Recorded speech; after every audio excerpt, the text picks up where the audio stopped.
The Mayo Experience. Mayo Experience. Mayo Experience. Mayo Experience. Experience. Welcome to the Pat Mayo Experience, WGC Mexico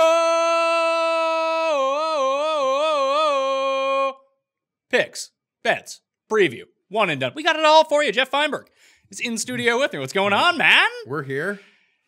Glad you didn't take Justin Thomas last week, huh? It was more palatable to have Rory and see him not be as close as you wanted him to be, rather than have Cuss say that he's not going to say anything about the tournament, then come out of nowhere and say, JT can't lose, then all of a sudden the guy melts down. Yeah, for me personally, the ones that like grind my gears for a couple days that will linger when I'm really debating.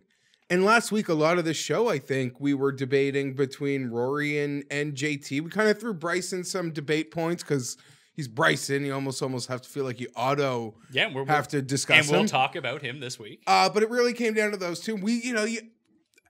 Rory is like a day at Pebble Beach. You get 4 seasons in a day. I mean, through the course of the tournament, like the roller coaster of emotions between me and Rory. But the tournament's over. JT didn't win, and I don't hate Rory as much, and I could be tempted to play him again in the future. Not this week. Although it's really tempting right now. Little bit. Everything pointed statistically to JT winning. So I would have felt really like we sort of were in the face of like, no, Rory's going to figure it out. Screw the numbers that tell us JT's going to win. And I don't mean like through 3 days. I mean when we recorded the show a week ago. Even though it felt like JT was going to win through at least 3 rounds. So I was relieved. I slept better that JT didn't win. But that would have been a heartbreaking loss to hold that ticket. Right, before we recap Riviera too much, I got some talking points on Riviera because some of it really pissed me off. Some of it I really enjoyed. So you got a mix of both. And the scheduling that the PGA did in conjunction with the WGC for this week makes a lot of sense, which is not something the PGA likes to do, is make a lot of sense. So got some winners for you. Big week for viewers of not only the show, but of FantasyNational.com. From screenshots alone in giant GPPs on DraftKings, not to talk about like a few people hit JB Holmes. We actually talked about JB Holmes last week. A punter sent me like the time code in the screen grab. I think it was like I scoffed him off for 128. It's not on my brain. No, we talked about it like as a course history type guy, and we were both like, nah, this is stupid. It just moved along. So, but someone took it and like won at 150 to 1. I was like, damn it. Like, yo, thanks. And I'm like, did I say anything? Or I'm maybe being included in getting someone's credit? Because I didn't scoff it, but JB was just, I didn't lose an ounce of sleep. I didn't think about betting him. I don't know what I said on last week's show, but I really was never betting him. So viewers and members of Fantasy National are close, just from screenshots alone, in DraftKings winning this week of $120,000. Big shout out to Scott Stencil. He entered one lineup, and he actually played it 3 separate times in my contest. And everywhere. That's the lineup that he played. And I'll break it down Genius. his lineup more on the DraftKings show with Raza. Do you know who was in that lineup? He didn't have Sun Kang because all my great 6/6s were buried by the Kanger. But who? He had Siwoo and Luke List in his lineup. Of course. Okay, so, sure. So clearly a viewer of the show. On brand.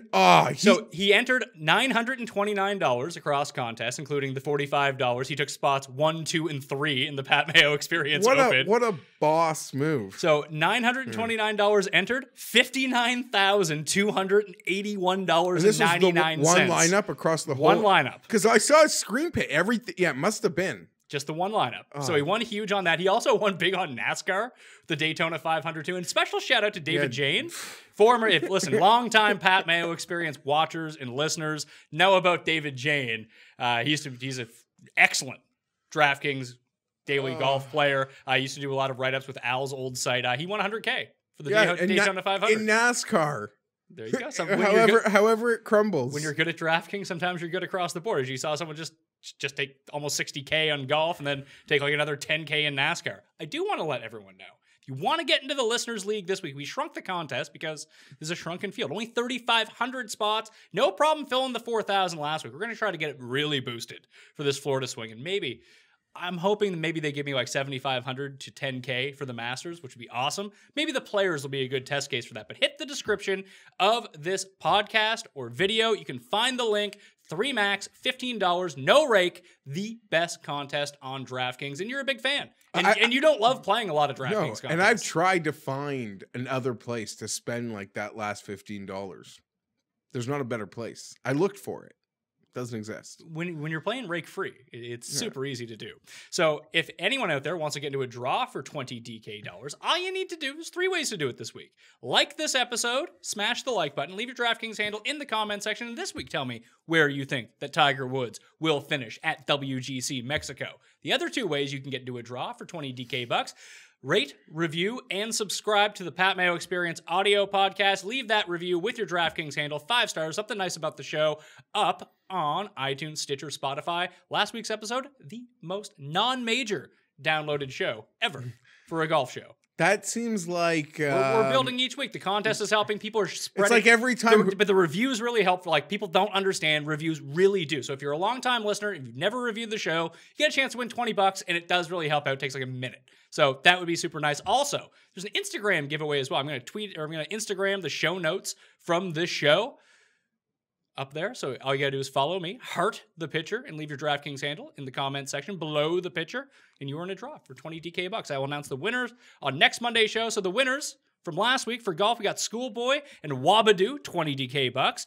For the iTunes review, I was feeling so generous because there were so many, and it's been helping the show so much. I gave away 2. The CGM2 and Auburn Vet 12 from the challenge show last week. He Hate Me 14 gets himself 20 DK bucks. The baseball show, Stewie 1963. I mean, that could be like a Tim Andercuss burner. T. Keegan 9. And from the UFC show, we got Steve Madden 1496. Someone who is number 14, and Pavel Bure, who is number 96. So those are the winners. And that's how people get into the contest. More winners. Isn't Pavel Bure number 10? He wore 10, then he switched to 96. As someone who grew up playing hockey with Pavel Bure as their favorite player, I wore number 10, and then when he switch I switched. 96 is like a great player. 96 is a fresh uniform number when you're like 11 years old. It's awesome. Because everyone you have like your generic jerseys, but then you get to the point where you're playing like rep and you get your own jersey every year. You get to pick your number. Boom. Some people went with number 93 for Peter Nedved. That was not a good choice. You didn't grow up in Vancouver. No, but I was a big Canucks fan. Like around me, there was a lot of Canucks love. I always just rocked growing up as a kid. If I made a team could pick a number, it was always 55 for Seo, even though I took that to... All right, so more winners. So Scott and won. Jovanovski. Oh, God. The Jovanovski draft was like... I think Alexander Dag was number 1. I have the Beckett with the 5 of them on the cover. It's Jovanovski, Dag, Korea. Wrong. Dag. Oh, yeah, you could be right. Chris Gratton, and the other one, Chris Pronger. The 5 of them went 1, 2, 3, 4, 5 in that draft. How about Dag? Alexander Dag. He played. He played for Victoria. I think it was Victoriaville in the queue because that's right when the Mooseheads got their team to Halifax. I used to see him play just a little bit. He was so good. He had like 200 points his final year of junior. So Ottawa's second year was Tampa and the Ducks' first year. Yeah, it was their expansion. They gave them those. So that was actually my hockey sweet spot too. Like I could handle hockey. Yeah, I was like 9. Then I got older, ingrained, and then I got older, and I realized I don't really like hockey. Yeah, I have I still have like entire sets of O-Pee-Chee Premier at like my grandma's house, just stashed away. I assume they're worthless, but we'll see. I loved it. I loved it as a kid. So Scott won almost 60K. 13, Newt 13, another Fantasy National member, entered $476 worth of entries, won $47,000.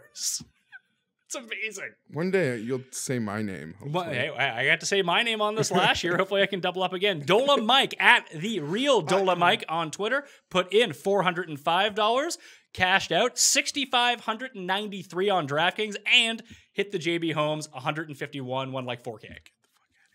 At I'm Guilty put in 200, won 3,300. At Andrew Hare put in 60, won 3,800 bucks. It was a good week for Fantasy National members or viewers of the show because they played Siwoo. I reached out to you very late in the day as Siwoo, Rory and I'm like, I thought you might have had something like monster cooking. The Siwoo would have been huge. I mean, that's back-to-back weeks. And this is the way that I kind of look at it. And people talk about like, hey, you bet Siwoo every week. That's stupid. So here's what's happened. he hit the each way last week, and he hit the each way this week. So last week it was 25 to 1 on 100 to 1. This week he was 125 to 1, which is 32.5 to 1. Now that bet gets split between the outright and the top 5. So if you just cut the winnings in half, it's what, 25 to 1 each. So it's like 25 free bets on Siwoo Kim moving forward. The guy's an ATM. When he's in contention, the guy makes a run. Yesterday at Riviera, and we'll break a few things down. Okay. It felt like a deplorable watch. The one thing that I really enjoyed, and maybe because they played well, like the nicest shots to me were coming from Leishman and Siwoo. I mean, Leishman has to scramble. Nothing I wanted more than Leishman to go away. Because I wanted the full each way on Siwoo. I was like, because he had that birdie putt on 18 for Leishman. I was like, oh God, you got to miss this. Because if he missed made a it, crazy par too. Well, he also made the crazy. Yeah, he made that's the crazy Leishman recipe. But Siwoo, those irons, man, like they are so pure. It was 200 plus yards out of the rough. It's to 4 feet. There's not many on the planet that can do it. And he missed the shorty on 16. Seemed for like bogey, everybody. And then he just lipped out the birdie putt on 17. He makes those 2. He's in the playoff. Rory, though, I mean, who didn't miss shorty? It felt like everyone, everybody missed you shorties. Can't complain you too can't much complain too much. Yeah, Rory was everywhere. It was everything from round 1 through round 4. You got a bit of everything. It still feels like it's not there, and it's still 4th place. He gave it away on the opening round when he lost 3.5 strokes putting. Crazy. Because he ended up putting well the rest of the week, but like the irons were just cooking the entire time. Sergio too. Sergio, 8 in birdies for the week. We'll talk about him a little bit later. You just have these moments like, I'll never bet Rory. I'll never bet him again.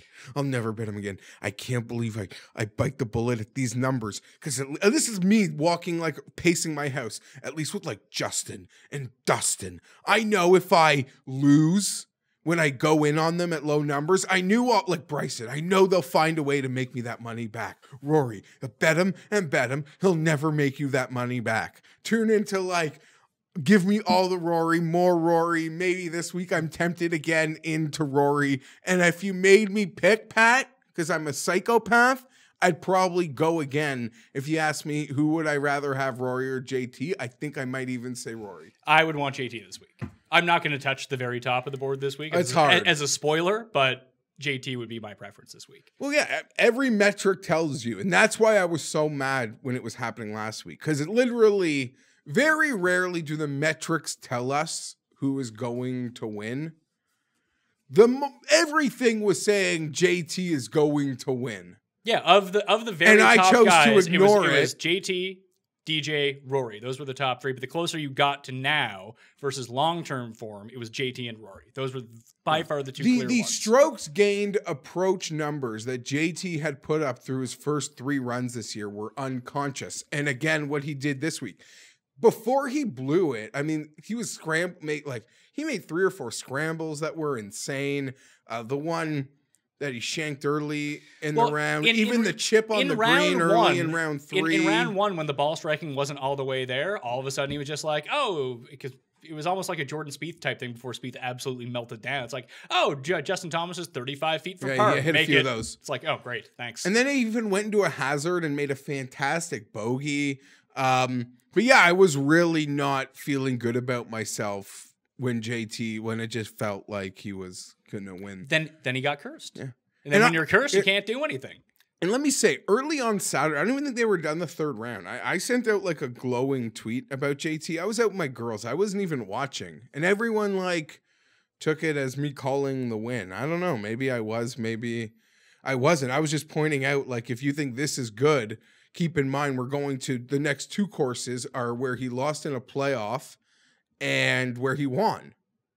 Mexico and Honda, right? Yep. So it's hard to think he doesn't win one of them. One. I don't know if he's going to play Honda at this time. Then he's not going to defend a championship. I mean, people do that all the time, unless you're like Ted Potter, and you got to play Pebble Beach. Matt Kuchar's going to go back to Mayakoba. I think. Is he allowed at Mayakoba anymore? He made listen. He got. The Piper made him. He's even making charitable donations. He was internet bullied into paying money. Yeah. I guess, I don't know. He was entitled to do what he did, and people on the internet were equally entitled to bully him if that's what they wanted to do. I think that he, I would say you're pro internet bullying then is what you're saying?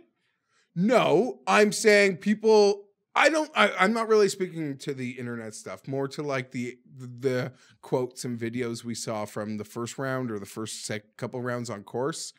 He was entitled to make his decision, and people are entitled to not enjoy it. Faldo really ripped into him on the broadcast on Saturday, I think it was. He's like, I see it both ways, but like, come on, man. Yeah, once it gets out there, like he could have killed it at Phoenix before Phoenix, but like gas kept going on the fire.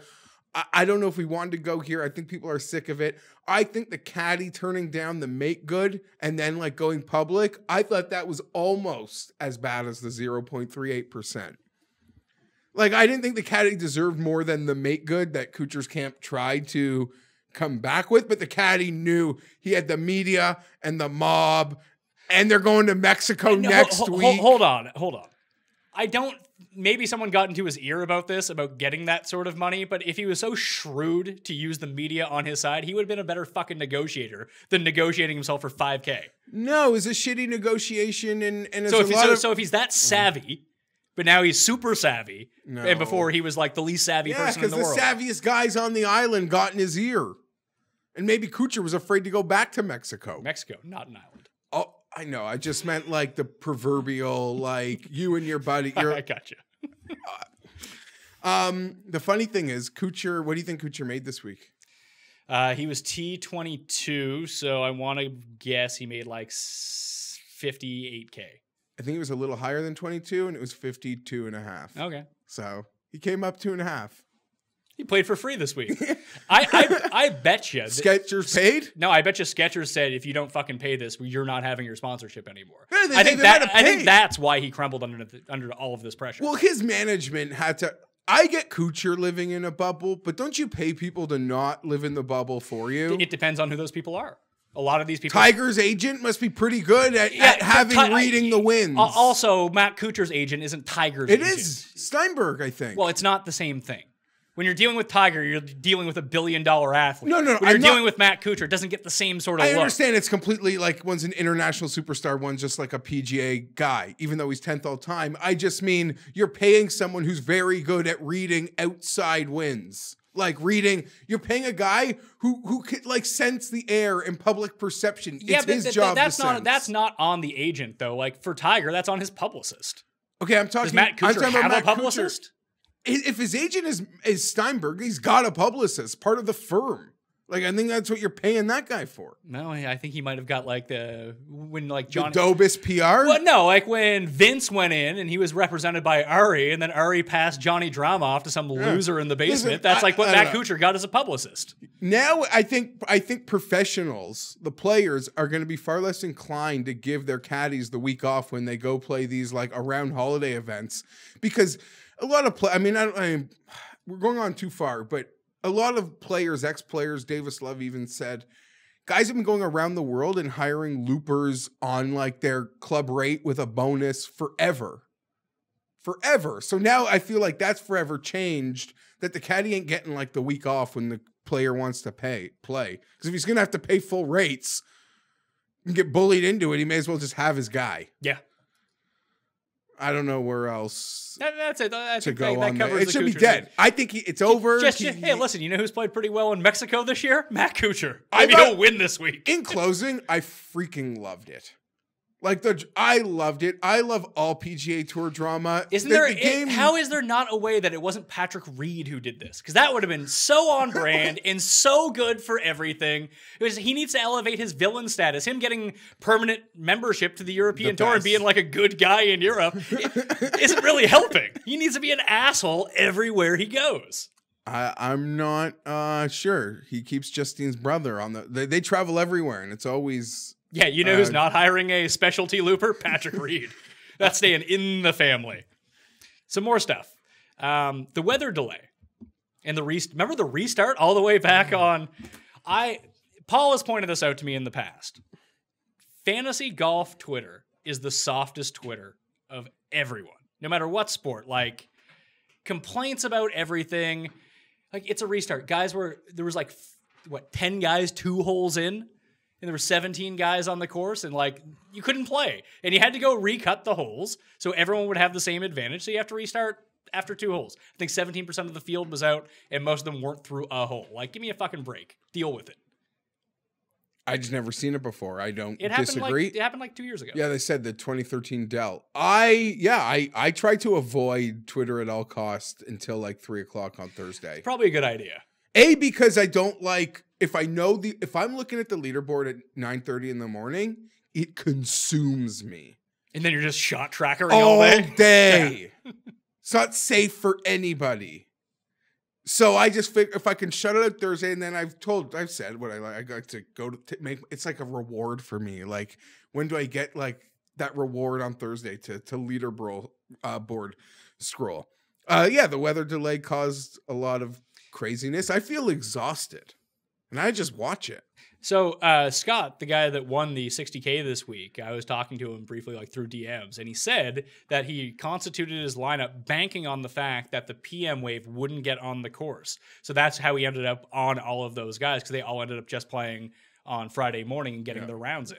That's a savvy move. Especially because he's only got 1 bullet. So he's taking a chance. There's people, when they max enter 150, they got 1 wave, they got another wave, they got mixed waves. Yeah, they got all sides. They got all sides covered. And it's so hard to know when you see that weather because, you're looking at it, but you don't know who's going to play when. It's like you made, like even a couple weeks ago, the last round of Pebble. It's like, well, if they're going to play in hail, I want Russell Knox. If they're not playing in hail, I don't want Russell Knox. I don't want Russell Knox. So how do you know when they're going to play? Yeah, you take the chance. You have no clue. And he gambled, and clearly it worked out. I guess they did determine that the guys, so the non-JT Scott wave did have it easier, even though those 2 guys led. I believe so. Yeah, I think the Rory wave was the wave that you wanted to be in. Yeah, the Spieth wave. Yeah. Spieth looking. Is that what you want? Yeah, let's talk about Spieth for a second, because the 81 is kind of hilarious, and there was a 14-shot swing with everyone who had the Hideki head-to-heads against Spieth. That was nice, but I forget who pointed it out. That he hit the cycle? What? I don't know if it was Baroff. It might have been Josh Perry. Maybe it was Kenny. That he's playing better? Just kind of threw it out like it was 1 bad round. He was there. Oh, Kenny's probably. He was there. Kenny. It was 1 bad round. He's playing substantially better right now in a vacuum outside of these just colossal meltdown rounds, which are super strange, than he was at this point last year. Okay. And he almost won the Masters last year. My point, if all it's about is winning the Masters, he's doing absolutely fine. And I'm not a fan. I don't want to picture Patrick Reed putting a green jacket on him. But if all it's about is being ready for the Masters, he's kind of doing fine because there's a lot of time. But those birdies, they're adding up. And I know you can make a lot of the big numbers. Yes, there shouldn't be quads or triples, but those are still bogeys. Yeah. They're still bogeys. By the way, he's turning into Charlie Hoffman. He is now turning into Phil Mickelson. No, he's turning into Charlie Hoffman. He's dominating every first round, and he's making all his birdies on Golf Channel. The Golf Channel birdie map. Yeah, I love that. Get him on CBS coverage. The guy can't handle. Yeah, it's been a few weeks. I was excited with the Pebble ticket heading into the weekend last week. You thought it was Phil, Day, Spieth. We're gonna battle it out. I think Day and Spieth obviously weren't part of that finish. Here's the concern. It's not a real concern, but this was something that I was thinking of. These disaster weekends, or in the end, disaster finishes, they have to be continually taking a toll on, and I know a lot of people say, the number doesn't matter, his world ranking, Pat. Because he hasn't won in forever. And at least when Phil was doing this he was still like finishing. Yeah. You were like, oh, he didn't win because of like those 2 holes. Now like Spieth is completely like bottoming where he's not even getting any credit for the good. And the bad is going to be compounded when all his good results from the world rankings are gone. So he'd be in WGC jeopardy from that regard. But Masters for life, British Open for life. He has the exemption for 10 years at US Open. He's already won as a guy that doesn't love the PGA, he's already won a Grand Slam. Well, it's really funny because like someone mentioned to me, it's like, is Jordan Spieth the most overrated golfer in history? It's like the guy's like 26 and has 3 majors. Like what the fuck are you talking about? No, I don't. I just yes.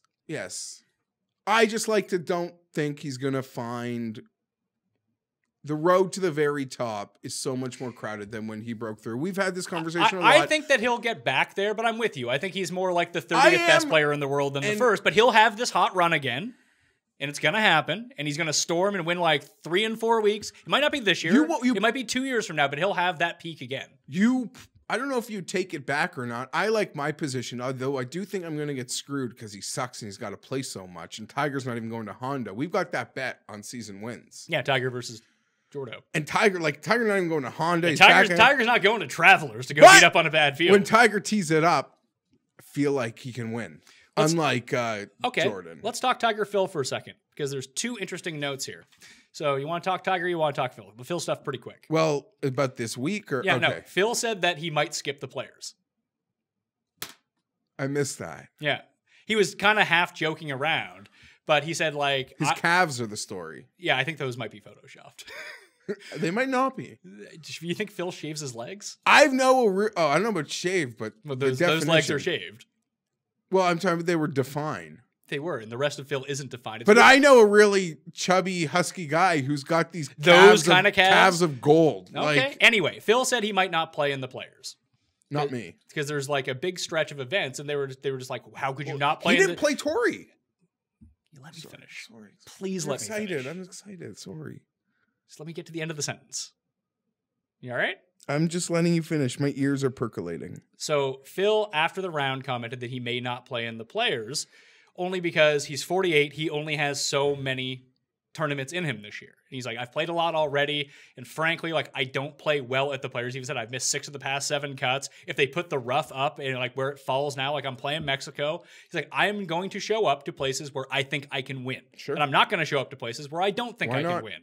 And it's not out of the question considering he skipped the U.S. Open 2 years ago.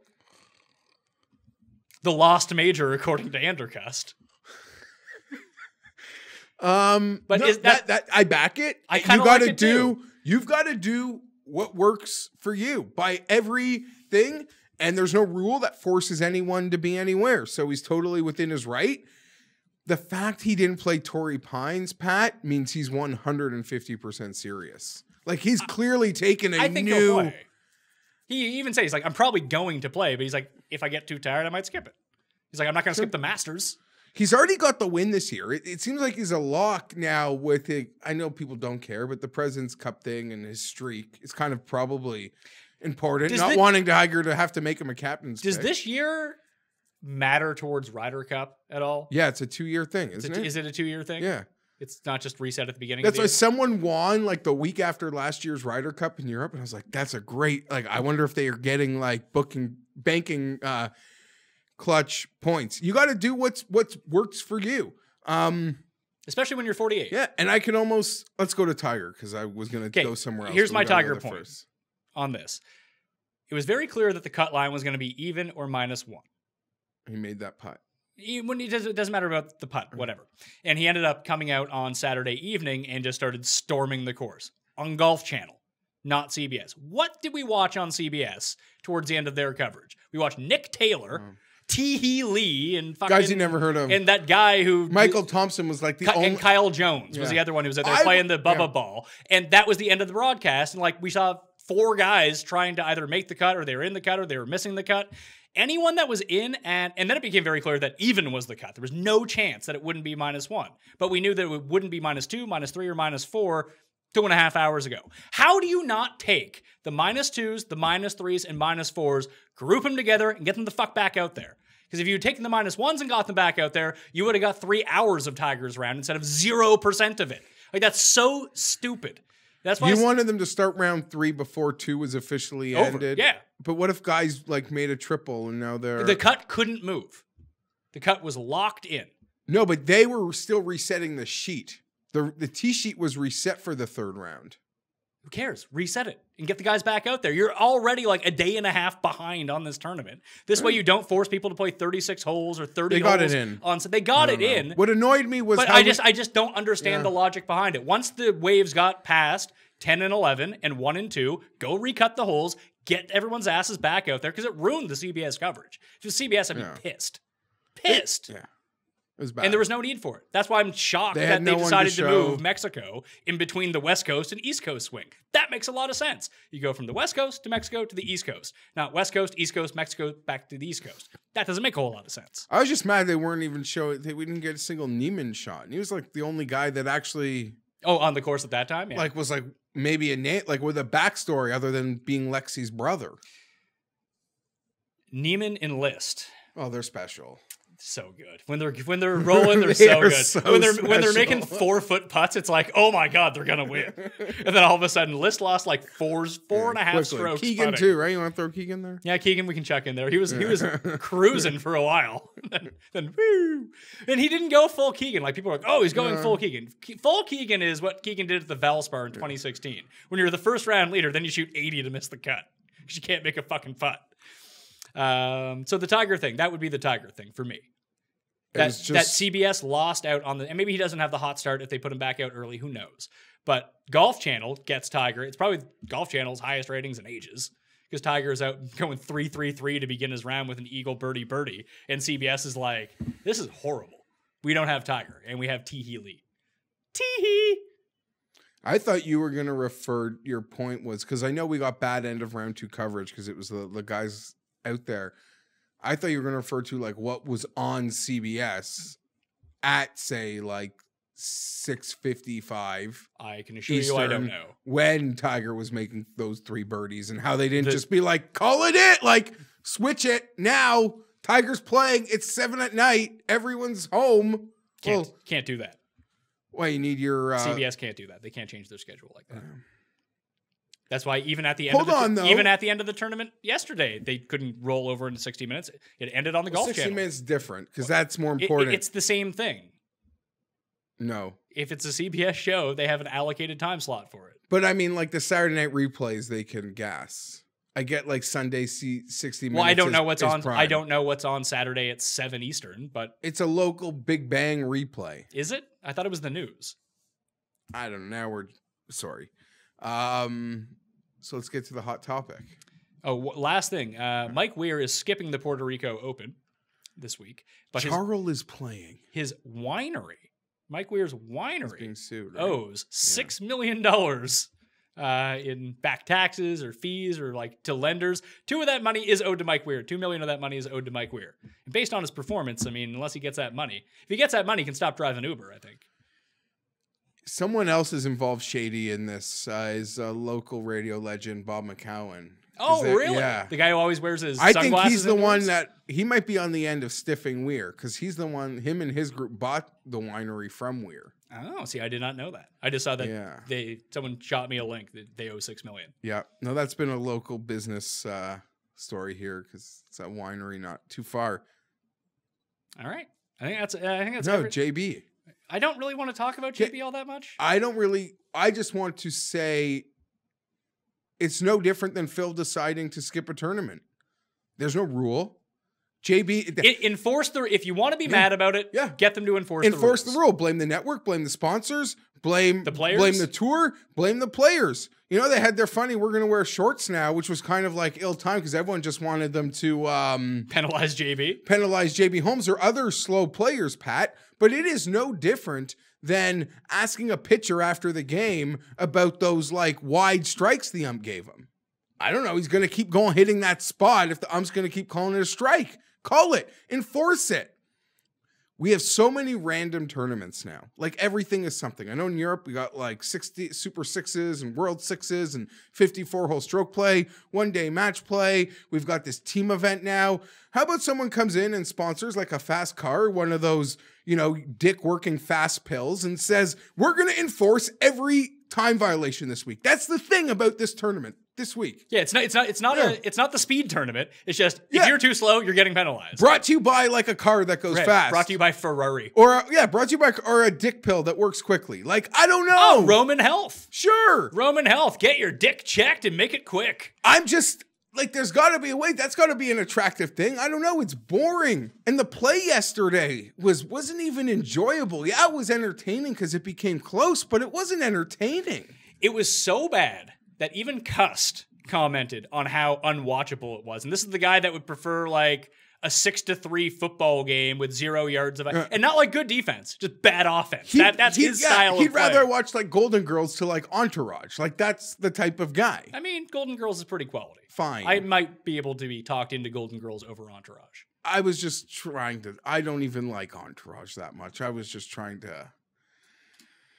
I don't know, have people make a correlation. Yeah, Cuss is a boring guy, and he's calling the most. It was boring. So I actually have a Cuss comment. Other than exciting Rory moment. On the topic of you're allowed to wear shorts in practice rounds and pro-ams now, which is the fact they weren't doing this already is just moronic. But I have the statement from one Mr.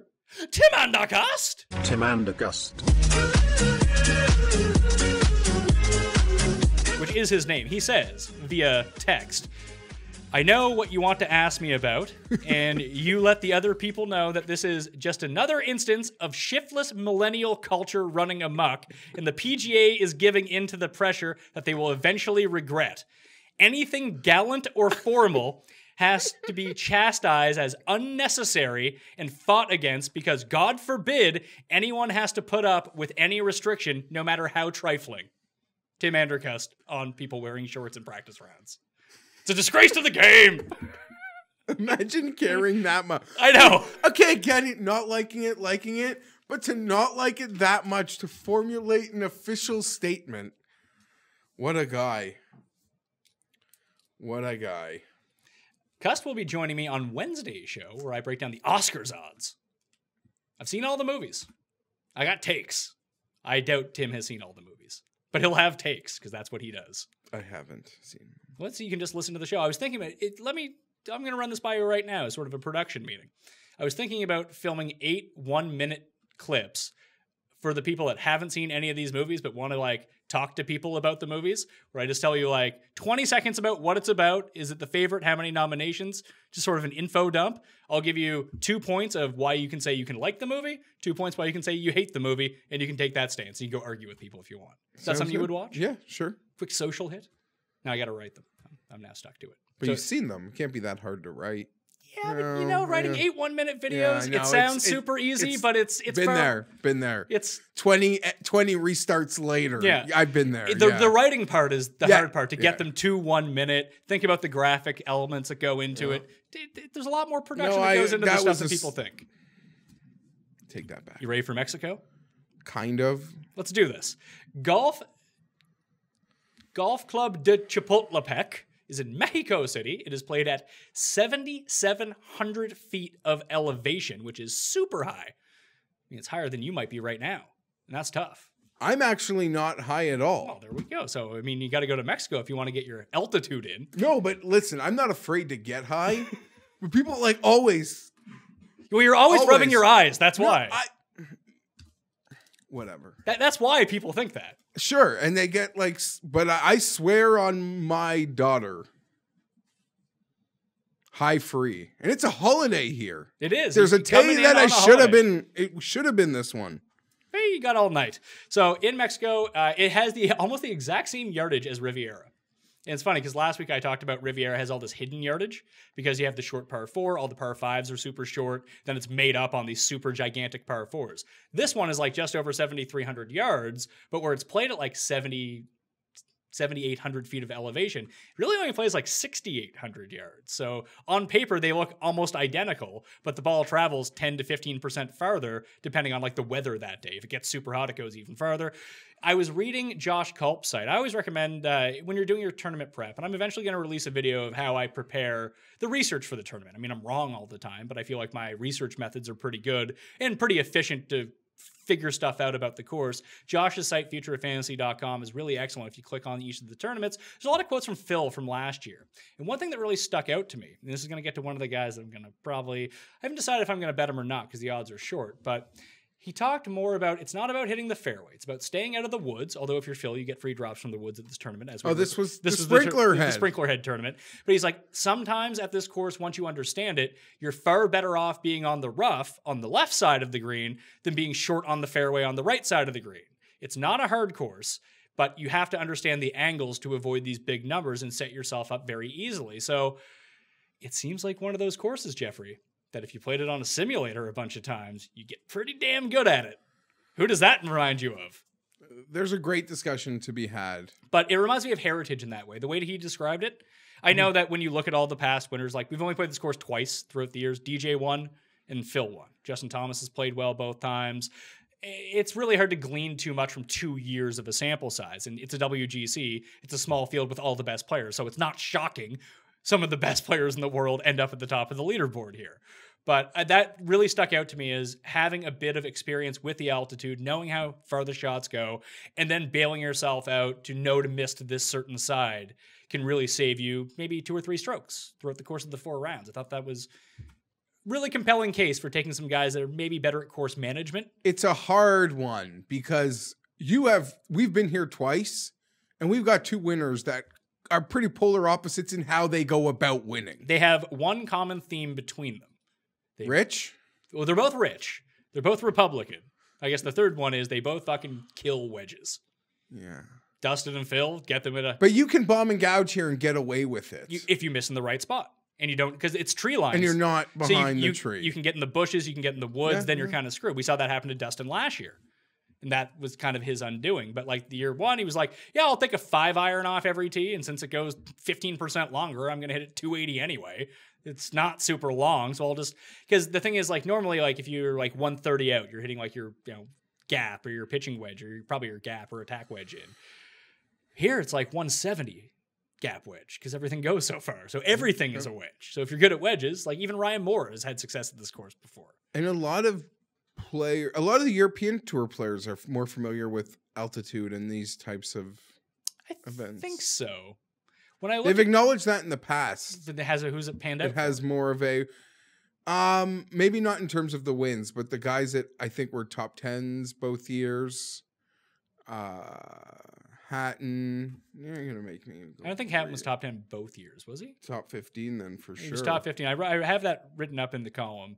The guys that came in, but the big corollary that I saw between like the guys that have finished inside the top 15, I think there's 7 of them. It's Spieth, Dustin, JT, Sergio. That's 4 of them. But the big crossover I saw based on similar type of event, strongish field, and a course that maybe doesn't play quite as long as the scorecard dictates, Kapalua. Guys that just win there and play well there. That's actually an angle that I'm going to really attack this week. And really based on the picks that I have so far, that's where I'm going. Anything more on the course and stats? Par 4 scoring? Iron play, strokes gained approach is amongst the top 5 finishers the last 2 years. Strokes gained approach has been more influential than off the tee and around the green combined. But you got to make some putts. Like you mentioned last year, you backed Sergio at this course and the guy couldn't make a putt. It's 2 years in a row he hasn't made a putt. And he hasn't been putting all that well recently, so I wouldn't expect that to change. Maybe he'll rake up the greens. Who knows? Ready to go to the top of the board? Yep. Yeah, you are? Okay. We have Justin Thomas, last year's playoff loser after his walk-off eagle on 18 to Phil. He's 10-1. Rory 11, Dustin 11, Rahm 16, Fowler 16, Brooks 18. So is Bryson. Xander, Tiger 22. Defending champ Phil Mickelson is 28. Leishman and Hideki are both 30-1. That's your 10-1 to 30-1 range, Jeff. I have 2 bets inside of here already. The guy that I am going with, and I believe I'm going to make him my one and done for the week. He has excelled at these no-cut events. He has 2 WGC wins. He's won the Tournament of Champions and the Tour Championship. All strong, small field events where you're guaranteed all 4 rounds. He's 22-1. He's the Cyclops, the X-Man, Jeffrey. Xander Schauffele. Never anything wrong with it. We always like to make the case of he's 22-1. But what would, a Ricky or a Rahm's number be if they had won what Bryson has won? 10-1. Ricky wins 1 tournament, and he's 16-1. He's a bigger favorite than Bryson, who's won 5 times in the past 6 months. There's a lot to unpack here. Did you say the second player you're betting? We could talk about the second Xander player. more. Okay, so Xander actually performed quite well at Riviera. Had a strong week. Strong weekend. He started like 4 over, so you got to put that into the final He couldn't putt all week. The ball striking was immaculate all week. He just couldn't putt. It was the first time in like 10 tournaments he's lost strokes putting. I'm willing to give him a pass on that. Maybe he can figure that out. The other guy who really emerged on the weekend, I was ready to give up on him, but he's someone else who, like Xander, really performed well in these no-cut events. in the past. He's played really well at Tournament of Champions. He's never won it, but he's come second, third, and fourth.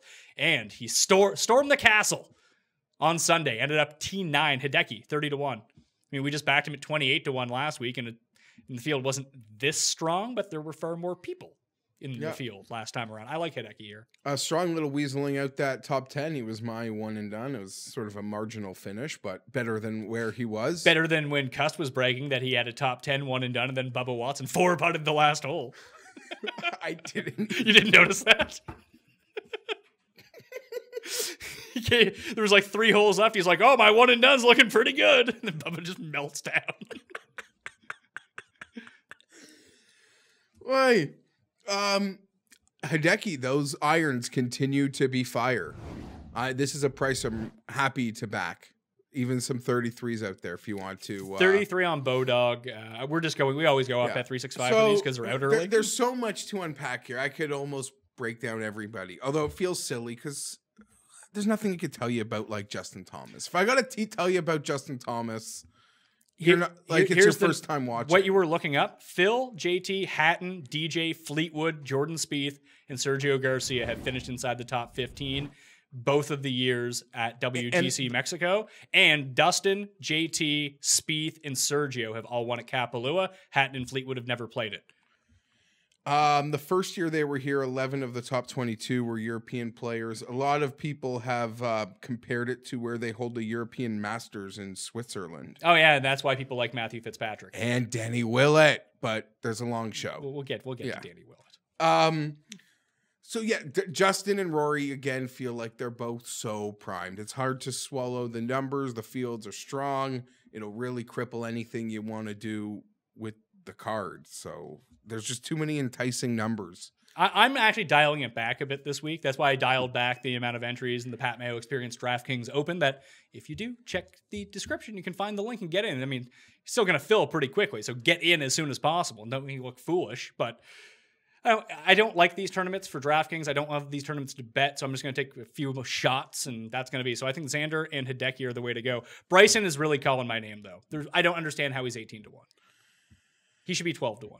Everybody, I mean, you just go look at the last 4 years of WGCs. That's sort of what makes me hesitant to like even. I love so many guys as we go down this card, but I feel like it's a week of top 10s, a week of top 20s, and first round leaders. Because you just look at who's won WGCs. I could run them off, but it'd be pointless. Okay, the last 4 years, 2015, it was Dustin, Rory, Shane Lowry, Knox. So a couple outliers. But 16, Scott, Day, DJ, Hideki. 17, DJ, Hideki, Rose. 18, Phil, Bubba, JT, Xander.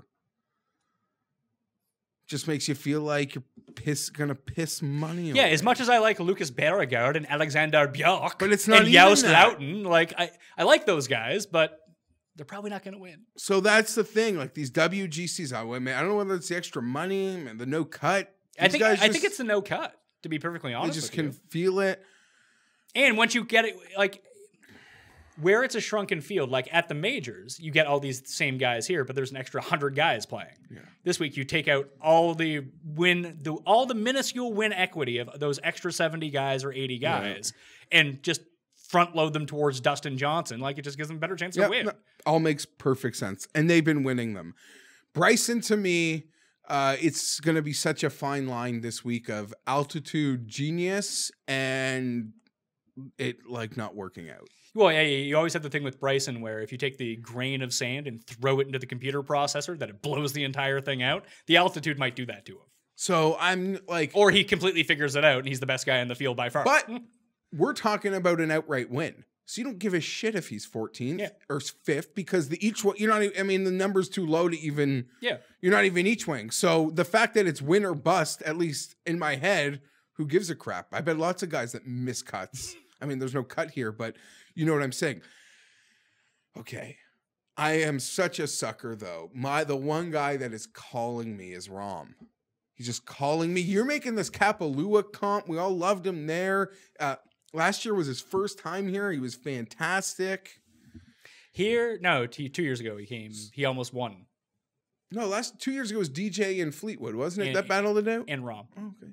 So here's the question I'll pose to you about Rahm. Rahm is 16 to 1. I hate this question. And this is what I asked you before the show. So a 16 to 1 bet means you could either bet Rahm or you could bet Webb Simpson and Gary Woodland or Patrick Cantlay, or Tony Finau, two of those guys at the same price. Or I can choose my own adventure. Or you could bet Rahm, or you could bet Fleetwood, Sergio, and Rafa Cabrera Bello, all for the same amount of money. I'm always want to take the package.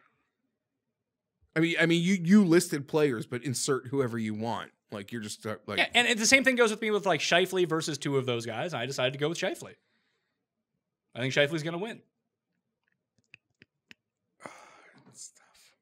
So anyway, that's what you have to wrap your mind around. I'll release my cheat sheet on my Facebook page on Wednesday with my first round leaders, head-to-heads, whatever I feel like playing this week. I don't think it's going to be a huge card. Although I did hit Chris Paisley, top 5, first round leader last year. He's like 150 to 1. So I think that's where you're going to see the Beauregards. You see the Sharma show up here, right? This was the Sharma show last year. Or even Phil thought he was like a ball boy or something.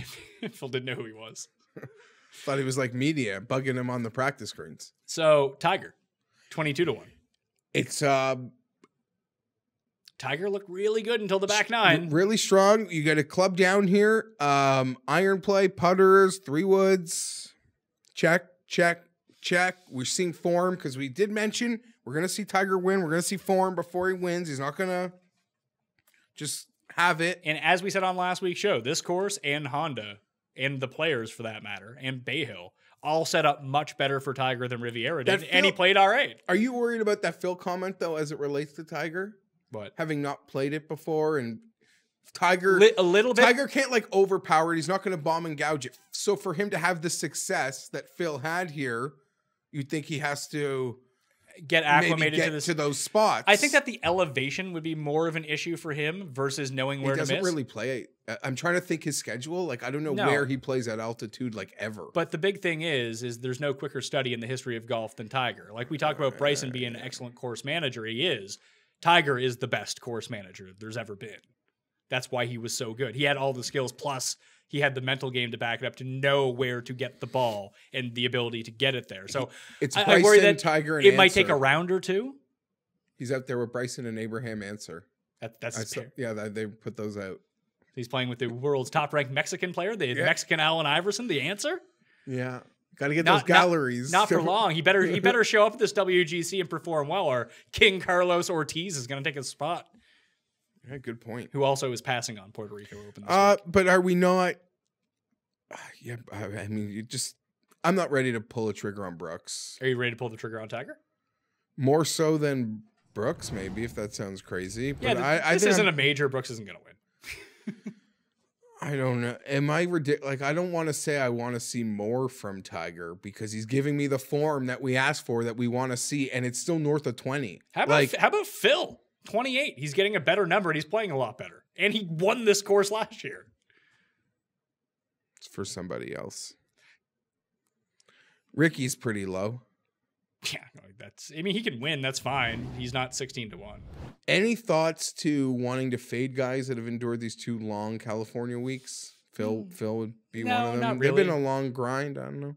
I just see Ricky having hung out in a Mexican 5-star villa, drinking bottled water. I mean, that probably is worse for him than Phil, like, being active, so he doesn't have to take all his arthritis medicine. Okay. I like the Hideki pick a lot. I really don't have another answer under 30. Okay, so let's go to the next range then. Rahm and Bryson would be the ones. I'm thinking about Adam and Bryson. Bryson's not going to drop from 18 because there's just not going to be any support for him. No, I think it could be. Let me say this. Okay. I don't think there's a chance in the world Rahm drops from 16. That's why I'm in absolutely no rush. I think people see Bryson ahead of Rahm, ahead of Ricky. Fuck that. I think that can drop. You want my honest opinion? All right, well, maybe I'll hit it then. I want to. And it's going to touch 20? Yeah, man. It's not. I'm not saying it's going to drop. No. It's going to stay where it is. No, I'm just saying it has a much better chance of getting to 16. And people being like, how, like that, like, there's no way Bryson should be higher than Ricky and Rahm. There's also no way that Bryson and Brooks should be higher than Ricky. Well, Brooks too, but it just seems like, I don't know, Brooks could be a good, like, if you like to ultra contrarian, because it seems like, golf, the little bubble that we're in, it's gross, but it's still niche is like, Brooks won't win this. Yeah. We haven't seen it. Well, he's actually overseas. I'm not betting him, but that's fine. Middle range. So this is where I'm going to I got one play in here. My money. The guy whose irons have been absolutely devastating to start the year. He's gaining 6.6 strokes on approach per both tournaments he's played. Guess? He almost won the Tournament of Champions and just underperformed in Phoenix, but because he couldn't putt. And generally his putting had been figured out until then. Webb. It's Webb. Webb 35-1 I'm in. I thought you were going to say Casey for a moment with the almost won. Because his iron's probably been pretty good too. Yeah. But I have more faith that Webb will just start putting. We're still POA, right? Yeah, we're still on POA. I like Webb. Woodland, I gave a hard look to. But again, I'm playing a smaller card this week. I already have a 22 and a 30. I can have a 35, and I can have room for 2 down the card, or I can have room for 1 more up, and that's going to be it for me. Woodland at these club down tracks. He's been putting a lot better. It's a very, I'm thinking about it, but if you're asking me to bet money to win, I trust Tommy Fleetwood more. And I feel like last week I looked in the camera and said, throw me 40s. I'll bet them till I die. And here it is again. So am I going to be a liar? He almost won this 2 years ago. Yeah, he had to battle DJ like in his pre-fall from the stairs Masters like hot run. Mm-hmm. Where no one on the planet was beating him. That's an each wayable number too, I think, at 40. So you get 10-1 on the top 5. It's not bad. But you gave me like 3 other names from down the card. You told me you were betting Louis. Before you the odds came out, Norin, I like Norin at 100-1. It seems strange. What about Stenson at 70? I have more confidence in Norin than I do Stenson, which might be weird. Stenson's just missed cuts in Europe. The number is huge. 3 in a row through the Middle East swing. I'll say this about Stenson. I think I've said that a few times, but Stenson 2 years ago was like the darling. Got the shits. But had to withdraw. Before we had seen this place for the first time, Pat, he was the guy that everyone thought was the perfect course fit. He was the DFS darling that week, or one and done guy. And then he withdrew. Then he got too much water. Alexander Norin. I saw someone say they only bring their granola energy bars, and they eat wine gums. That's all they packed, and they don't eat here for 4 days. Norin gained 2.5 strokes on approach in Phoenix. Lost off the tee, lost around the greens. But if he can get the irons back, I don't even need to be talked into it. How did he play? It's 100-1 Alex Norin. He was 14th here last year, and he was great across the board. entire European Ryder Cup team is north of 50. I'll bet them all, maybe. Not actually, but Thunder Bear at 90? See, now you're starting to talk yourself into the guys that you just listed off who's won WGC. I know! That's why I hate this tournament! Because what am I supposed to do? Bet Rory and Rahm and say yes, it's a very viable strategy. Rory, Rahm, Hideki, and Fleetwood, and not do anything. I mean, even that feels too much. God damn it! I got a lot of guys. I could be. So Stenson, I have question marks next to. Sergio, I have question marks next to, and the other one who seems wildly mispriced, same price as Louis, Cam Smith is 66 again. And I don't think that we can overlook Kuchar at 55.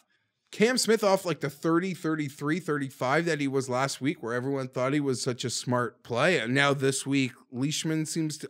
Cam Smith is enticing. Who did you just say you can't? Kuchar. Kuchar's 55. He's already won twice. He's won in Mexico, and he continues to play well every single week. Yeah, and it's and now he can win here, and he can donate $100,000 to some Mexican charity, and everything will be wiped off. Yeah. You're not wrong. A lot of guys... I know people can make fun of me thinking Louis, but once he misses, once that first round happened, Pat, I'm almost cheering for him to miss the cut. He almost rallied. I'm cheering for him to miss the cut. Rafa's played well 2 weeks in a row too. Very well. Pebble and Riviera. And this is a course where he's had success before. So I get what you're saying about all these. Hatton's just not playing well. And he was battling with Phil and JT here last year. You mentioned he has the two. But he just hasn't playing all that well. The guy who's the lead-in for him, he was 3rd and 6th with a miscut in between during the Middle East swing, is Joost Luiten. Okay, who was third tee to green here 2 years ago, just couldn't drop a putt. He lost like 6 strokes putting. I'm not going to bet him to win, but I might bet him top 10. I have a bet for you. Okay. You'll take this for sure. I'll bet you Fitzpatrick over Loughton. Deal. What's Fitzpatrick's odds? Exact same number. They're both 90? Yeah, give me the juice Lutener. Speaking of hot runs, all Hautong done is go off on Sundays and lose to Dustin and Bryson in big field Premier Euro events.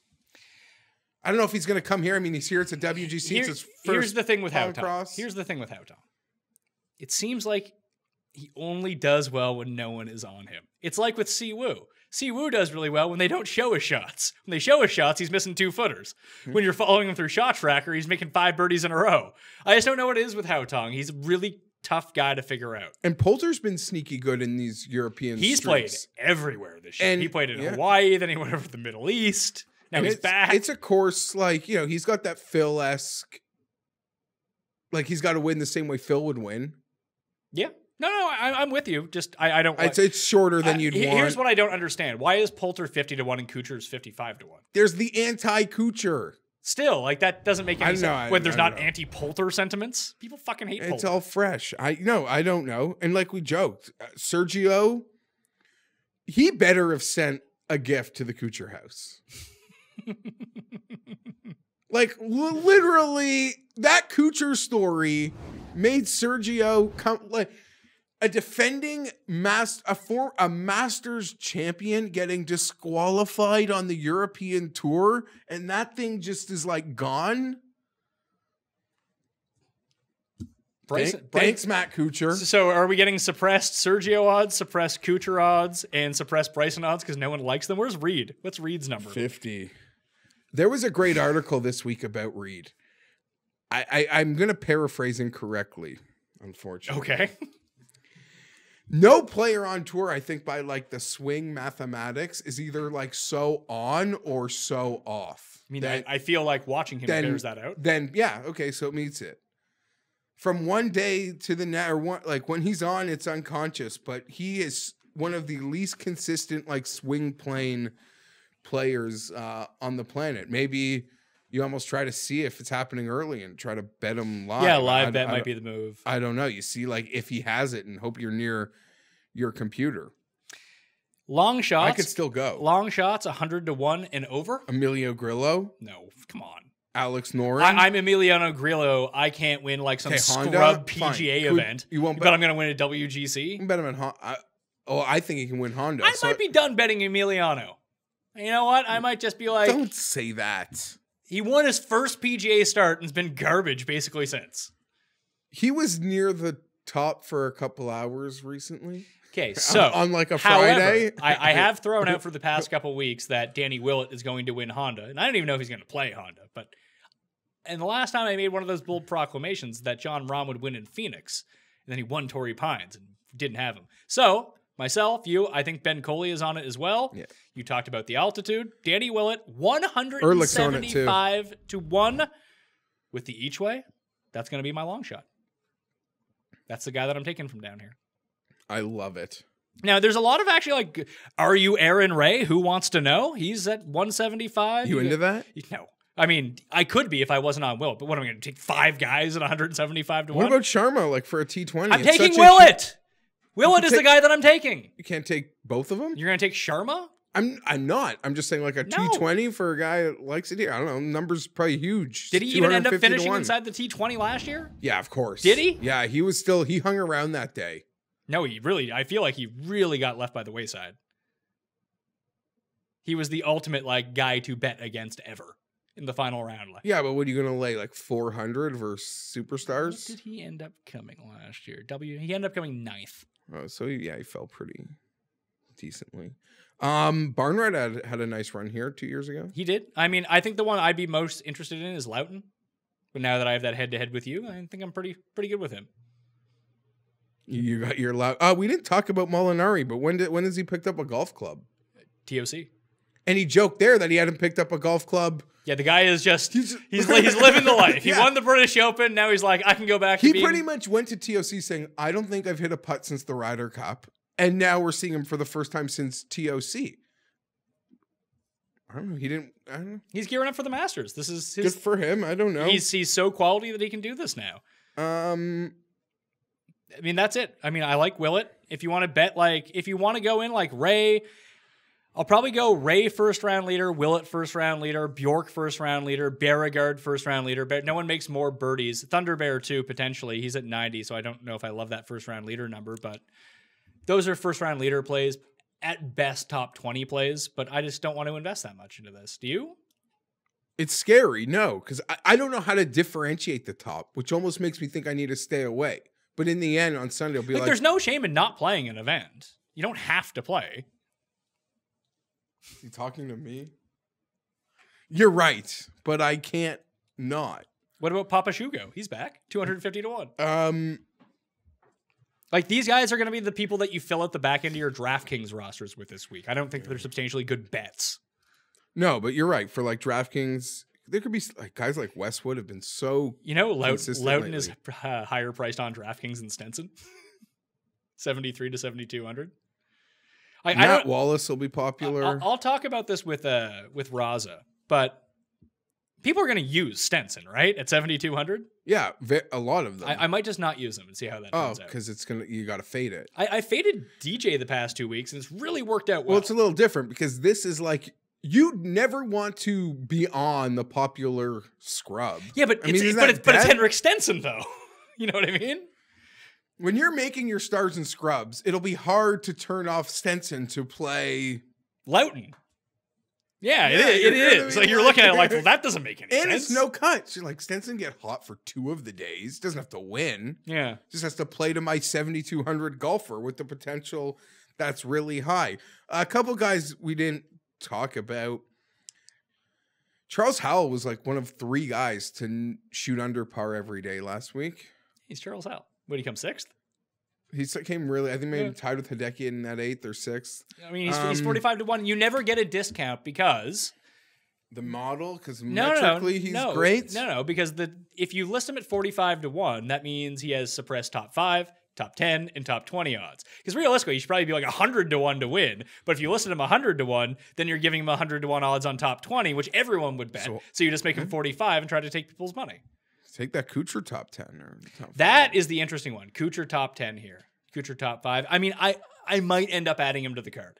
He's been playing so fucking good, man. I know. In spite of everything, too. Yeah, the drama on the outside, he's just Mike Kuchar. Oh, I'm sorry. I fucked up. Here, who else needs some Skechers and some money? Because he has to be talked about. And I think it's our last run on POA in forever, right? Tony? Yeah. Just give me your thoughts. It's fair. I think it's done, though. It's fair number. I feel like this is the type of course where he would do really well. He's not going to win in Florida. You know, I mean, they're...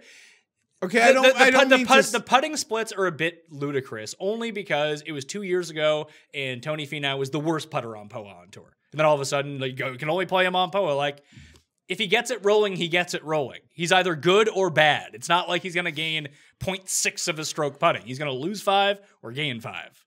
I was hoping for a 40, but I don't know. Let's get to the bets. I want to say one more thing. Okay. So Steve Stricker is going to be announced as USA Ryder Cup captain, I believe, on Wednesday. I really like the pick. A lot of people are adamant that his resume is really not worthy of such an honor. Who cares about that sort of, like, that's such a Tim Andercuss thing to be mad about. No, I'm not mad about it. I like the pick. I like the pick, but you're saying people have a problem because, with like, if you compare his, like, career on-course resume to every other Ryder Cup captain, people's like, he's by far the worst. It's in Wisconsin. Who else were they going to pick? Anyone they want. Well, that's the problem. They don't really have guys. Well, they have Tiger as President's Cup captain. Who's like Phil would probably be next. But like, who's retired or champions-esque that hasn't done it that is worthy of it? Daly, 2-time major winner. That would be awesome. Duval. Fuck that. Well, I'm just saying. I'm just running out names. Toms. No. So when we get to the point when Kuchar becomes 50 and he's eligible for these things, he's never won a major. His can't you have Matt Kuchar? Like, I'm a Phillip Rivers hardo. You don't need to be a champion to be worthy of these things, in my opinion. and honestly, I like the why pick. why for anyone who's upset about this, why does the Ryder Cup captain have to be some sort of awesome player? Why wouldn't you pick the guy who's probably the best captain? Like, one of the reasons that I picked Europe and we talked about it in the Ryder Cup is because I thought that Jim Furyk was going to be a fucking terrible captain. What does he want? He won the U.S. Open. He won the FedEx Cup. But he was the guy who's going to say, hey, guys, make your own teams. Well, are you You know worried what I mean? about that maybe with Europe? Europe's going with Padraig. He strikes me as a guy that might be. Europe has more of a system in place, though. The Irish, they're not going to be pushed around. Okay. And someone actually He's just going to get boozed up and yell at people. a great comment I saw, I couldn't even take credit for it myself, was, okay, so Stricker's the captain. What does that mean? He's Tyrone Lue and Tiger's LeBron James. I don't even think so. I think Stricker is going to go in like, if it was me and I had to pick my captains, I would want more like of a grinder type guy because he doesn't give a shit what people tell him. He's like, here's what I think. I had to compete against you people for years with an inadequate set of skills, and here's what I did in order to overachieve. Now you're going to listen to me, and we're going to beat Europe. Sure. That's the way I would think about it. Yeah. It'll be at home. It'll be in Wisconsin. It'll be in a bomber's paradise. They probably will win. They should win. Yeah. Yeah. Get Bubba on that team. Probably That's will. a Bubba Finau, and they're lucky like Jason Day's not on the other side. He won it. Well, Jason Day is. I know, but like, that's what I'm saying. They're lucky sure. he's not there. Yeah. That's all. Quick picks. Oh, Von Taylor wore a hat from a gift shop. Master's hat.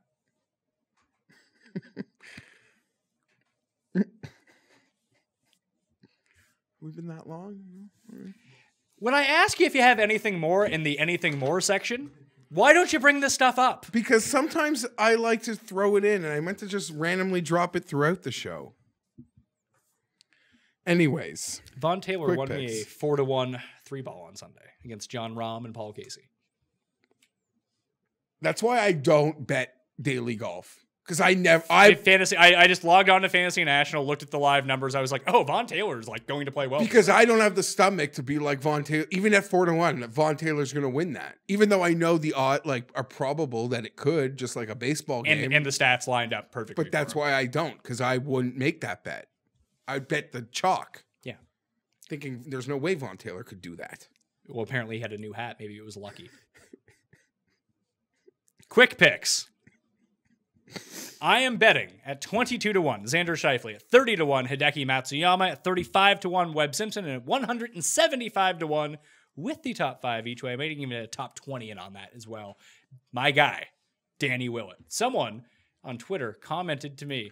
The show, I forget how long the show has been on now. I know, right? It was like, why do you like Danny Willett so much? I was like, It's not fair to be angry about that. I'm not, but it's so crazy to think that I feel like the only reason people watch this show is because of Danny Willett. Yes. That it seems so strange that people wouldn't know the Danny Willett connection. No, I agree. The reason that we're still doing it is probably because of Danny Willett. Yeah. He gets to play in WGCs. We get to talk about golf because of Danny Willett winning the Masters. I like Hideki. I've bet Hideki, Noren at 100, Willett at 175. And you love Louis. I told myself I'm going to bet Louis again, but I've got to make a decision near the top. Rahm, Bryson, and Xander are sort of my favorite bettable guys in that low range. And I'll have to bet Tommy Fleetwood because I dared the books to still throw 40s, and I'm not a liar. Got a lot of guys on this card. What do you mean? It's shaping up to. You're going to have like 8 guys by the end of this. Well, then I won't have anyone under. Then I'm not going to have any of those under 20s. So I think my final decision comes down to, do I want to go Bryson? Although I kind of talked myself into Phil a little bit too. But Bryson's the one who's really sticking out for me. Or I'll just go down the card and do like Kuchar and Cam Smith or something like that. That would be my final ad. And I might not even add anyone else. Also, maybe it's because like I'll burn the money. But like when I say like Willett and Noren, I'm not even counting those as bets. It's like my FOMO bets. Yeah, it's just with List. I know and those Siwoo. are so big. Like those aren't like my exposure there doesn't even like register when I'm like going to add up what I'll lose this week when no one wins. Yeah. That's all I'm like referring to. One and done. picks of the week. I even got Cuss gave me his pick already, so people can know. So Cuss pick for one and done this week. And I like his new strategy of not taking the shittiest guy in the field. It's really improved his game. He is taking Dustin Johnson this week. I actually think that's a good pick. A year ago, he would have taken Patton Kazire. I would have said like Thorbjorn. Or Brendan Grace here. Like, no, save those guys for events they can win. So he's taking Dustin Johnson. I'm taking Xander Schauffele. I'm on a pretty good one and done run here. Rory kind of blew it for me, but I got a 4th with Bubba, a 1st with Phil, and a 4th with Rory. Now we're going to the X-Man, and he's getting the win. I will take Webb or Hideki winning in place of Xander, but for the one and done, I got Xander. I took Hideki last week, so he weaseled a nice spot. It's still not as good as your Rory grab. I'm thinking about picking Rory. You're thinking about it, or you are picking Rory? He'll be really popular. You know what? Take a Louis. Be a man. No, I was gonna take Sergio. Would that have made me a man? But I don't know if I have those balls. I like that. I don't have